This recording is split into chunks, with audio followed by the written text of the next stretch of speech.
A long-discussed idea of a new oil pipeline to Canada's west coast appears to be gaining momentum. Prime Minister Mark Carney and Alberta Premier Danielle Smith have unveiled plans for a proposed pipeline that would carry more than 1 million barrels of oil a day from Alberta to the BC coast. The announcement comes alongside a new agreement between Ottawa and British Columbia, aimed at clearing the way for major resource and infrastructure projects. Our Mackenzie Gray joins us now to break it all down for us. So, Mac, this is being pitched as a nation-building project. Walk us through what exactly was announced.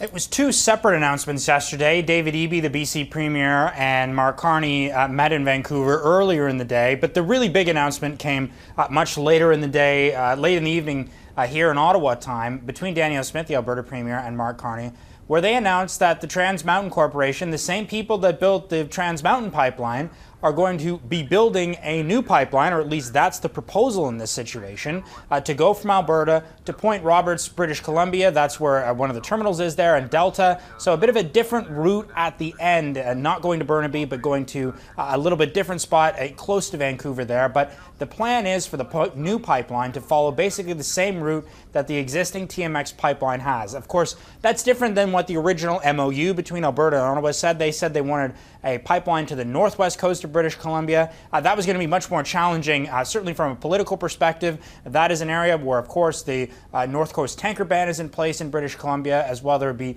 significant First Nations opposition in this situation. Danielle Smith, when she was asked about that yesterday, said it's much cheaper and easier for a new pipeline to be built going south. And of course, when we talk about that BC deal that was struck between Eby and Carney, there's $10 billion that the federal government's going to put up to make major improvements to the Port Roberts port down in Tsawwassen Delta, British Columbia there. So a very big change of pace, though, from the Prime Minister, who promised when that first MOU was signed that if there was no private proponent, there was not going to be a pipeline. Well, the same organization that built TMX is going to build this. There is a private company that is involved, Pembina.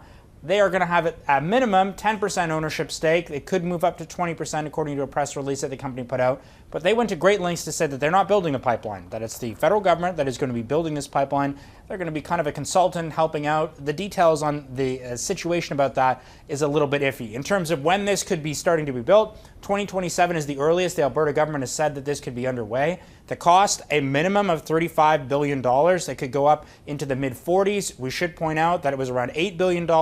That was the guesstimate when the Trans Mountain pipeline was bought by Justin Trudeau. The twinning happened in that situation. It ended up being over $30 billion. So these things have a tendency to run well over budget. It's still not a done deal. There's many other opportunities need to be forward, but the fact that the federal government and the Alberta government are partnering in this situation, that a Crown corporation is building this, that they're building it on an existing route, certainly points to all signs going forward that this pipeline is very likely to become a reality.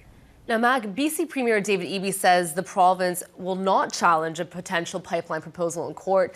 I mean, how significant is that commitment given the history of pipeline battles in Western Canada?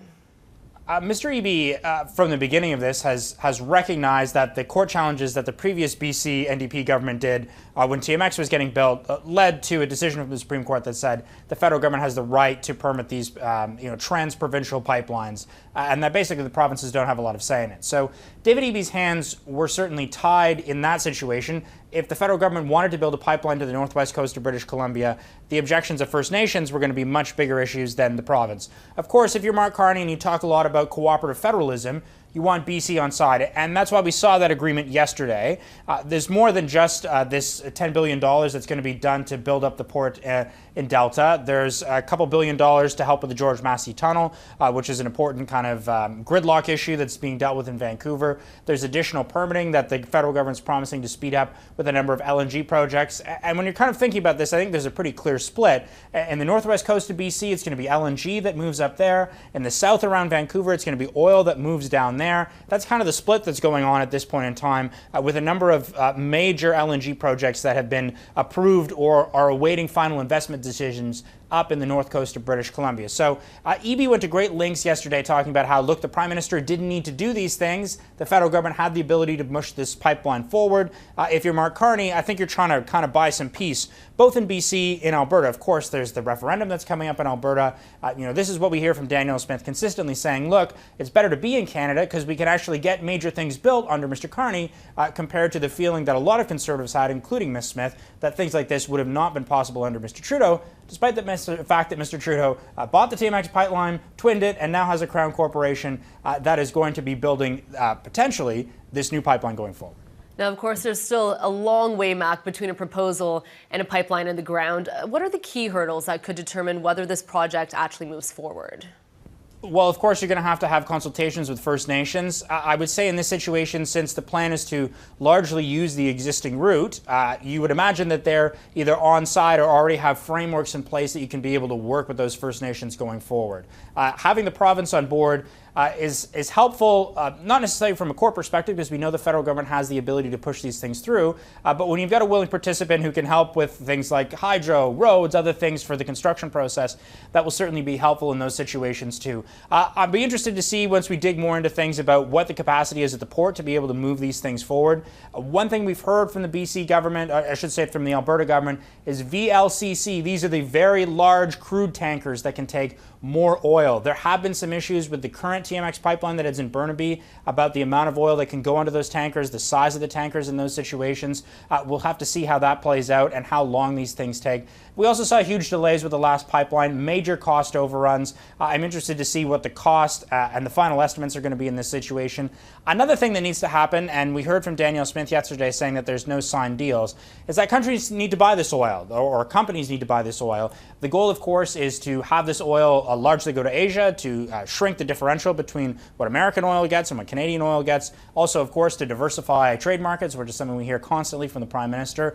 You're going to need to have orders from those countries. We've seen Mark Carney spend a lot of time in Asia. Are those countries willing to step up and buy Canadian oil? I think that's likely, but you've got to get those deals signed. So lots of work ahead, but the fact that the Alberta and provincial governments and federal government are going to be partners either in the 80 to 90% range of owning this pipeline based on what we know at this point in time is a pretty strong signal that this pipeline is very likely to go forward. All right, that is our Mackenzie Gray joining us from Ottawa.